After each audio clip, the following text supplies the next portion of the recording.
Good morning, class. Welcome to your online session. Today we are going to study equivalent fractions. Equivalent fractions are those fractions which have the same value. Their fractions may be different, but their value will be same. For example, if you have a roti, you have divided that roti or pizza into two equal parts. So this is one part, this is one part. Again you have divided the same roti into four parts.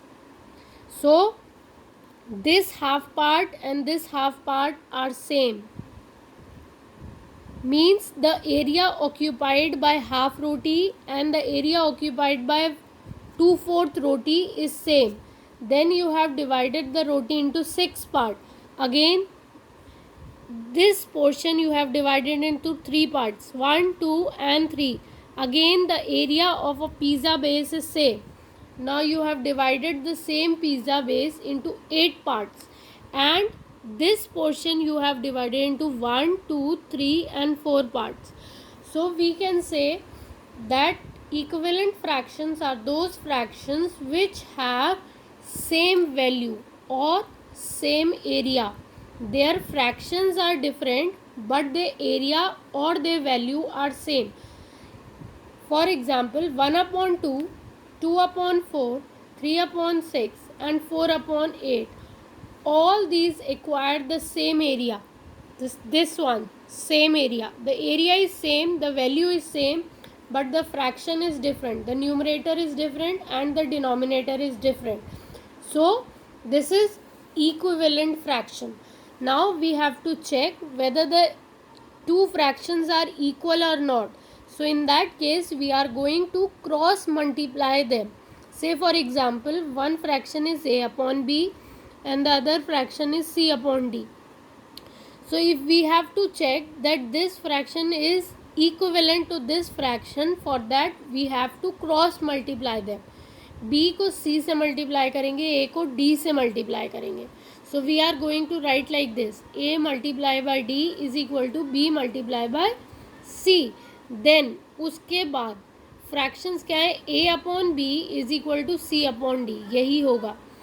So if the product of this and this is going to be same, then both the fractions are equivalent fractions. And if the product after multiplying the sum is not same, so both the fractions are not equivalent. So it is very important to remember this point. We can get as many as equivalent fraction as we want by multiplying, dividing the numerator and denominator of the given fraction by the same number. So if we want to form the equivalent fraction of the given fraction, we can multiply and divide the number with the same number. For example, write 5 equivalent fraction of 3 upon 5. हमें 3 upon 5 की 5 equivalent fraction लिखनी है. तो हम कैसे लिखेंगे? We are going to start it with 1. हम 3 upon 5 को सेम नंबर से और सेम नंबर से मल्टीप्लाई कर देंगे और सेम नंबर से डिवाइड कर देंगे. जो भी आंसर आएगा वो हमारी नेक्स्ट फ्रैक्शन होगी. सो फॉर एग्जाम्पल 3 अपॉन 5 है हमारी, तो हम हमेशा 1 से स्टार्ट करते हैं. 3 अपॉन 5 को हम पहले 1 से मल्टीप्लाई करेंगे, 1 से डिवाइड करेंगे, तो पहली फ्रैक्शन हमारी 3 अपॉन 5 ही रहेगी. ठीक है. 3 अपॉन 5 के अलावा हमें 5 फ्रैक्शंस और लिखनी है. तो हम क्या करेंगे? 3 अपॉन 5 को 2 से मल्टीप्लाई कर देंगे, 2 से डिवाइड कर देंगे. ये हमारी दूसरी फ्रैक्शन आएगी. 6 अपॉन 10 तीसरा हमारा आएगा. ये वाली फ्रैक्शन हमारी वही रहेगी. 3 अपॉन 5 मल्टीप्लाई बाय 3 अपॉन 3 कर देंगे तो हमारा आ जाएगा 9 अपॉन 15. नेक्स्ट टाइम में हम क्या करेंगे? 3 अपॉन 4 मल्टीप्लाई बाय 4 अपॉन 4 करेंगे तो हमारी नेक्स्ट फ्रैक्शन आ जाएगी 12 अपॉन 20. नेक्स्ट फ्रैक्शन आएगी 3 इंटू 5 अपॉन 5. तो नेक्स्ट आएगी 3 upon 5 multiply by 6 and divide by 6. तो ये हमारी सारी फ्रैक्शंस आ जाएंगी.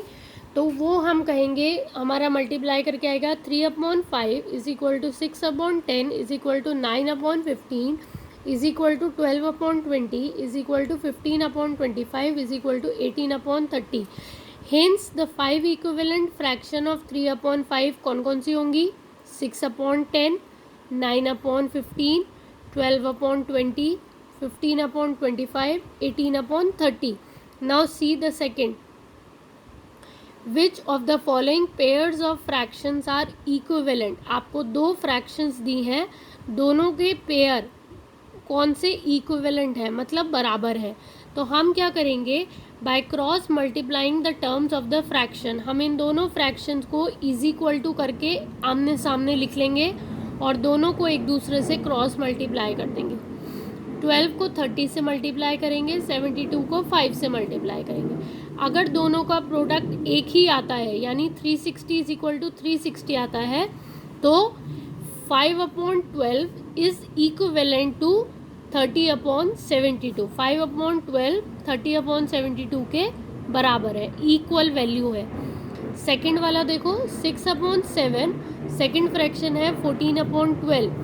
तो 6 अपॉन 7 को हमने यहाँ लिखा, 14 अपॉन 12 को हमने इज इक्वल टू लगा के आमने सामने लिखा. दोनों को क्रॉस मल्टीप्लाई करा, 6 को 12 से मल्टीप्लाई करेंगे, 14 को 7 से मल्टीप्लाई करेंगे.